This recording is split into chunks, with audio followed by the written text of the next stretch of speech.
Hello friends, SS cosmetics হাবে তোমাদের সকলকে স্বাগত জানাই। আজকেই আমি শেয়ার করব তোমাদের সাথে ল্যাশআপের হাই স্পিড ফ্যানের একটা ভিডিও। এখন প্রত্যেক মেকআপ আর্টিস্টের কাছে এই ধরনের একটা পোর্টেবল হ্যান্ড ফ্যান কিন্তু থাকে কাজের সুবিধার জন্য।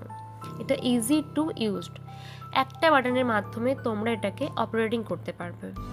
ফার্স্ট টাইম যখন তোমরা ইউজ করবে এটা ফুল চার্জ করে নেবে এবং কাজ করতে করতে অটোমেটিক্যালি ব্যাটারির ভোল্টেজ দেখবে ডাউন হচ্ছে, তখন তোমরা বুঝতে পারবে এটা চার্জ দেওয়ার প্রয়োজন পড়ে গেছে।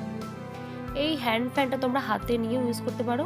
এখানে একটা রকম স্ট্যান্ড আছে যেটা তোমরা স্ট্যান্ডে রেখে ইউজ করতে পারবে এবং সাথে একটা চার্জিংয়ের জন্য এটা কেবল দেওয়া আছে, তোমরা এটাকে চার্জ দিতে পারবে। এটা চার্জেবল। 6টা স্টেপে এইটার স্পিডটা আপ ডাউন হয়, তোমরা তোমাদের মতো অ্যাডজাস্ট করে নিয়ে কাজ করতে পারবে। ক্যারি করার ক্ষেত্রেও খুব ইজি, যে কোনো ছোটো ভ্যানিটিতে তোমরা এটা নিয়ে ক্যারি করতে পারবে।